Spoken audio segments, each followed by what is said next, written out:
ya bakongo.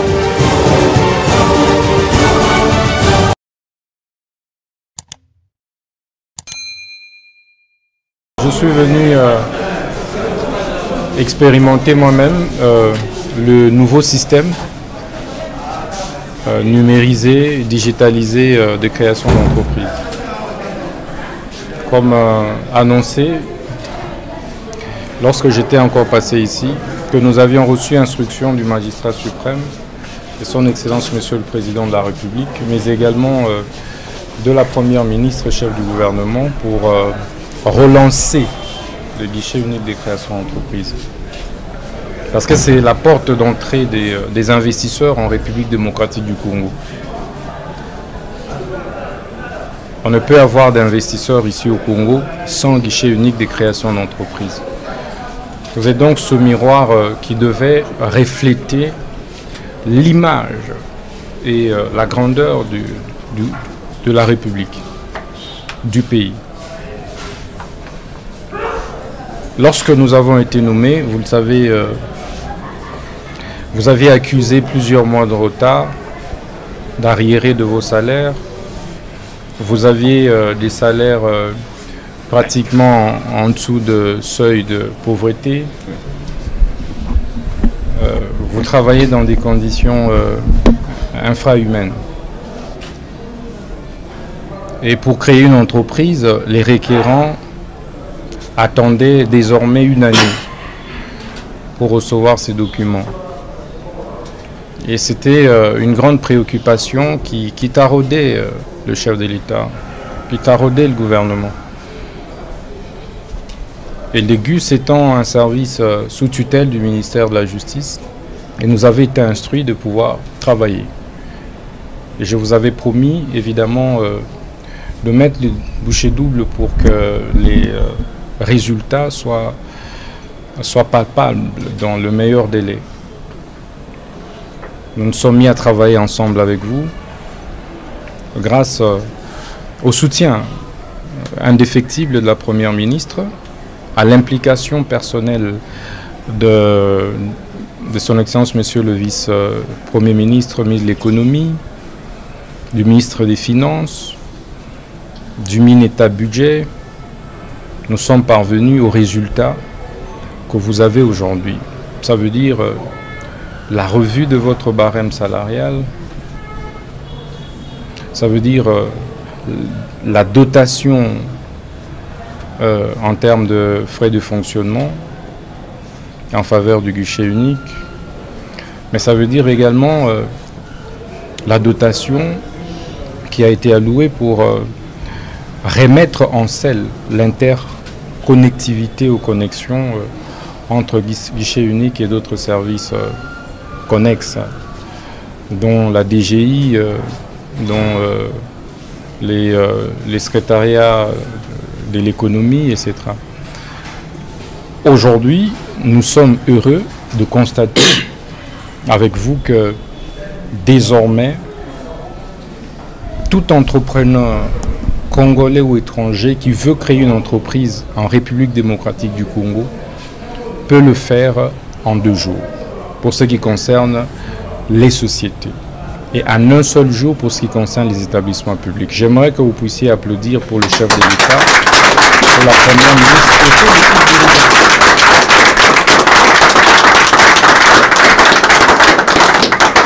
J'aimerais sincèrement que vous puissiez adresser une fière chandelle au VPM Économie, Moukoko Samba Daniel, qui s'est personnellement impliqué pour que l'interconnexion ici soit possible entre guichet unique et l'économie, qui s'est personnellement impliqué aussi dans toutes les réunions que nous avons eues pour que aujourd'hui la création d'entreprise soit une question beaucoup plus facile qu'elle l'était hier. Le ministre des Finances s'est également employé, évidemment, à exécuter avec promptitude les instructions de Madame la Première ministre sur le paiement. Et donc, avec notre supervision et la coordination de l'équipe dirigeante du guichet unique, et je pense l'implication de chacun des agents nous avons aujourd'hui les résultats palpables. C'est ici les lieux pour moi de vous féliciter vous tous, de féliciter l'équipe dirigeante pour ce travail de qualité qui nous a été présenté. Et je souhaite que ce travail puisse se pérenniser. La meilleure communication que j'attends, c'est le témoignage de l'entrepreneur qui est à Lubumbashi, de l'entrepreneur qui est à Mbuji-Mayi, l'entrepreneur qui est à Kisangani, qui est à Kolwezi, qu'il peut se présenter devant le guichet unique et créer sa société en 2 jours. À partir du moment où il remplit ses conditions légales, sans tracasserie quelconque, en 48 heures, il a ses documents officiels qui paraissent aussi visiblement sur le site internet du guichet unique de création d'entreprise. Et donc, chapeau bas, ça veut dire qu'il est possible avec la volonté de faire quelque chose. Tout ceci a été possible en moins de 6 mois de notre avènement à la tête du ministère de la Justice. Ici est le lieu de vous informer que nous avons décidé de vous doter d'un autre siège que celui-ci.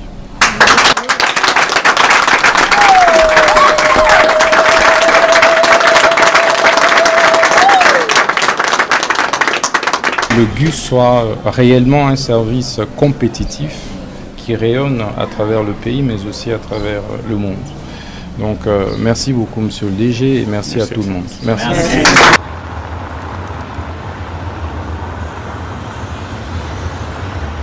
Que vive la justice congolaise. Bandekone momoni biso awa, toza biso nyonso mobilisés, déterminés pour une bonne cause. Totelemi awa, on a lancé un message na biso na président de la République Félix Tshisekedi Tshilombo na makambo ezali kolekana na mboka na biso. Lelo tosangani na kombo ya ministre Constant Mutamba Tunganga, azali ministre ya justice congolaise na mboka na biso la République démocratique du Congo. Nde tolobi ete biso awa na diaspora congolaise totelemi et puis togangi à haute voix pour dire non à la manipulation. Oyo tomoni ezali kosalema na mboka na biso na kati ya Assemblée nationale un peu partout na ba vieux classique batu ya kala batu bamemela biso malédiction na mboka na biso. Tolobi ete otika makambo wana ministre Constant Mutamba azali koporte image ya République ya mboka na biso, République démocratique du Congo. Azali bongo image ya justice ya mboka na biso, azali image puis espoir ya jeunesse congolaise. Na yango wana tolobi ete to stopper bino na feu rouge, tolingi lisusu te ba makambo wana efo esila. To stopper bino otika mwana mboka ministre Constant Mutamba asala musala na ye. Merci beaucoup. Pour élever nation. Mais justice n'a pas été malade. Moutou aïe pour la telle sa justice wana. Mais pas que l'on a cravate mais pas comme moutou wana. Oh azali ministre na biso son excellence ministre Constant Mutamba. Aïe azali mwana maye le kuta ama boko pembe. Hein? Maboko pembe kalate na zona takawa. Maboko pembe baluki ndenge nyonso me bakoki ete abimi boy Victorie mwana ya Fachi Béton hein motema ya Fachi Béton jeune mwana batozana mwana mukelenge nzambe pesi batu na kati na ye mayele ya kosakana te mayele makasi mais mboka na biso lingi bato ndengo wana te balingi bato bayibaka ba corruption baboma bambongo balingi muto aya ko redresser notre économie te aya ko redresser justice ya mboka na biso te balingi kaka bato bayibaka mais kala te prison na bango ezozala kala te prison na bango ezozala na ba cravate na bango ya kuluna wana bakokende na ba costume na bango na kati ya prison wana na poto te kaka na makala wana comme ça bayeba ndeni bato baliaka bafungule fungule madesi na loso basangisi va comprendre que bato bakota prison eza mpasi na kati ya prison mais sikoyo eza ya kulu na cravate baza koboma mboka na biso. En tout cas, vive la République démocratique du Congo, vive Fachi Beton, batika ya yemei. Hein? Fachi Beton. Yende, mon continent biso ya mboka. Fati ou rien, olengite j'avais les alliés. Congo Brazzaville zalo médika. Eh, OK ina yo. Mais là soko lingi ete sala mokili na yo parce que azali makila na biso. Azali mwana mboka. Azali na susi mboka na biso. Mais oh bazali ba Rwandais poison, bango baza ko intercaler ba pote banane na mwana bato ya muke. Son excellence Mutamba. Mais ba po wana est raté et loupé. Abimi victorieux. Abimi victorieux. Abimi victorieux, avec Dieu nous ferons des exploits. Bandeko, vous voyez que papa en a affirmé un fondé. Yamoutou, dans Babomi, honorable Chéribé Okende, dossier Zagé de Maboko Naye, Chériba Kenda Gosamba Panaye, Chériba Bimi Balevaye. Vous savez ce qui s'était passé? Après tant Bassali Banquette, Barolo Banini, Chéribin s'est suicidé. C'est pas la gâté. C'est pas la gâté, mais Tobi place Makamone Witaki. Ningoma la bango baebi yango. Voilà. Alors, to zako kebisa bilombo kanese ya bisonyoso. Boyibi bisom boyibi tozo na kanda. So bozo la biso tozo la diaspora.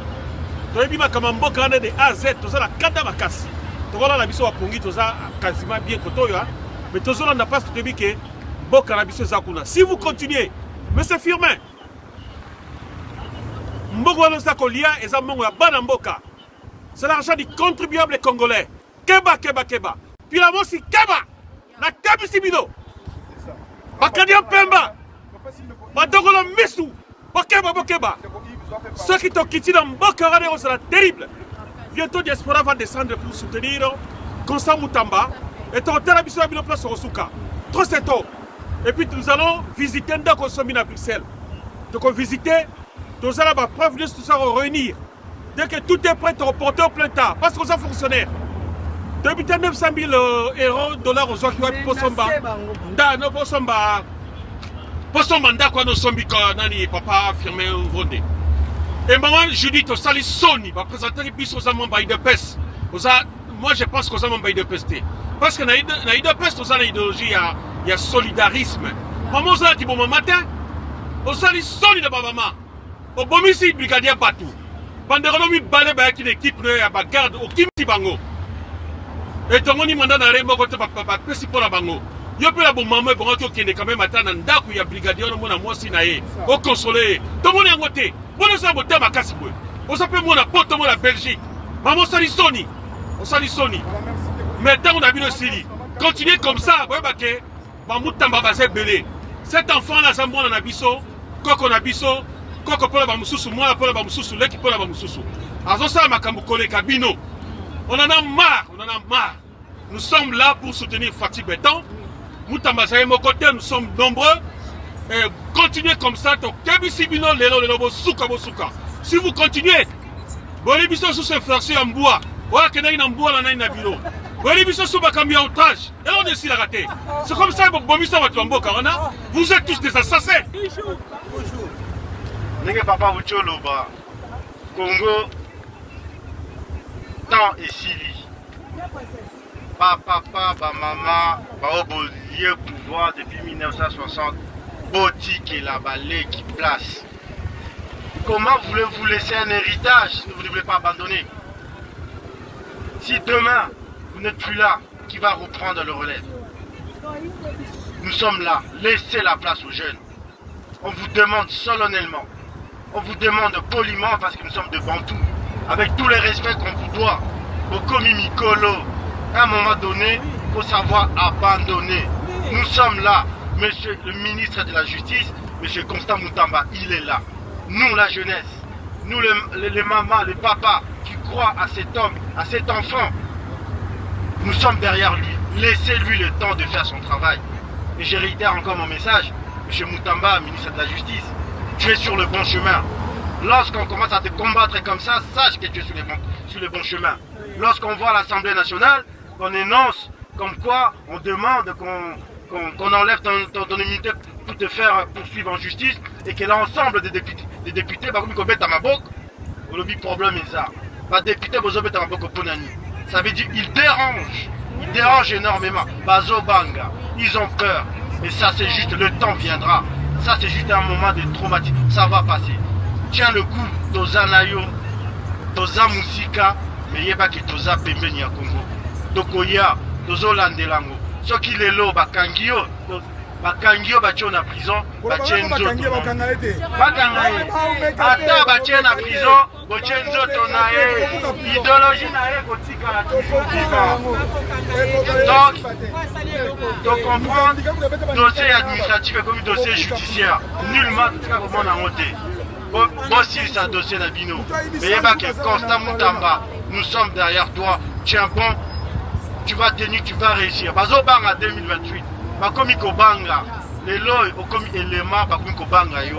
Le Congolais, tout ça, toujours à Paris, il y a qui est une journée pour soutenir le ministre de la Justice, Constant Moutamba, ou Azali Mwanamboka, ou Azali Congolais conscient, ou Azali Congolais, ou Azo trahi peuple na été, Azo trahi Pemboka na été. Azape premier Congolais, ou Yakangi, Hippolyte Kanambe, Ningazawana, Aza déjà Yakokufa. Ba immunité les basi balongoli azaka citoyen rwandais. Aza citoyen rwandais aza congolais. Alors ce cas de sa consultation na yowana ezali italien na ba rwandais itali biso ba congolais. Akanisa te ba rwandais azo solo la bango kuna na Goma ko yala bango na mboka la biso. Constant Moutamba lancé mandat d'arrêt international. Constant Moutamba eza message na yo lancé mandat d'arrêt international ba kangela biso Hippolyte Kanambe bakanga ata na mbwa kokanga na frontière ata mbwa pour ceux qui va lancer mandat d'arrêt international akokoma mutu moko akomi kobanga lancer mandat d'arrêt international na Hippolyte Kanambe et puis Vital Kamerhe azali pion oyo Hippolyte Kanambe azako utiliser na Congo ezali Vital Kamerhe ezali pion na bango ya suka oyo bazolinga basala eloko moko na Kinshasa toza la liso likolo ya lisu tola muka bana na biso oyo bamataki na live lobby en tout cas tokengela mboka na biso bien surtout Kinshasa bakomi kokotisa batu partout na Congo central côté ya Bandundu to surveiller fleuve to surveiller partout Fachi Beto azala la sécurité pour le peuple congolais parce que toyebi ke badongolo misu bango bazola la te biso tola la te tola na distraction o bazosamba na l'Assemblée nationale te baye sikoyo madame Bazaïba ayibi 33 millions. Donc, Baza, Batouya Lokuta, Baza, Kobimisa, dossier, on va distraire Bisso. Donc, il y a la justice, mais il bien que Mboka na Bisso, on a écouté à la peau dans le peuple congolais. Tous les Congolais conscients, les Congolais inconscients, les Congolais inconscients, on va te Mboka. Les Congolais inconscients, on va te Mboka, les Congolais de mauvaise qualité. Ce n'est pas des Congolais. Alors, pour le moment, on a besoin de travailler avec des patriotes. Les patriotes, on va ligner Mboka na Bango, on va ligner Mboka na Bango Koyate. En tout cas, le peuple congolais, tous on a toujours derrière le président de la République, Fachi Beton, Oazamon Mboka, Oyo Ache Kagame, do contre mur, Oyo Hippolyte Kanambe, Lolo, Oyo Balongol, militaire naïe, en tout cas, bravo, Constant Moutamba. En tout cas, Moutumoko, Abangisa Ote, Ozana peuple, na Mboka Nayo, na diaspora, Doza Simanayo, to soutenir yo, Doza ba Congolais de bonne qualité, ba Congolais conscients. Nga personnellement, depuis na Botama, Mbala Liboso, na mon ministre de la Justice, oyo azobunda mpona peuple po peuple akoma na badroit na ye ebele ya bapeuple baza na Congo kuna babotoli bango bandako injustement bakata badossier na bango injustement. Seul ministre oyo atie biso lelo bacongolais ozala na mbongo te okoki koporte mpe butu aza na mbongo plainte mpe oganye procès na ye lokwa bapapa oyo batelema. Pour ça, nous avons dit peuple, comme il peuple par terre. C'est le ministre qui a télémi pour nous zones, ça biso na droit na biso. Bango ba lingi en côté. Ba comme il connaît ça des ça député mbongo na parlement pour na kokwa isaye. Le lobby so peuple congolais à diaspora to télémi vraiment to ça derrière ministre de la justice Constant Moutamba. Merci. Innocent ko ba bengi Rwandais ko Hippolyte Kanambe azali o ya longole ba immunité na azali Constant Moutamba. À la Kisiki, il y a un patriote, il y a solo, le président de la République a la confiance. Oui, après c'est confiance. Alors, Dongolomi sur le cas Vital Kamere, Bazawana pour distraire le peuple congolais. Bati qui la mission à Kielé l'Assemblée nationale, Balongolana, nous Makamboya, Hippolyte Kanam, mais au Azana Est, Batala Bandeko, Baboufi, Bazana Est. Bati qui la mission à Kamboya détournement, tous les moments on a besoin de. Bango va détourner qui pendant ceux qui 22 ans, tout le monde qui est là comme côté Bati qui a distraction. Peuple congolais, tout ça pour soutenir le ministre Yazisi Constant Moutamba. Congo Avenir. Mboka ya Bakongo.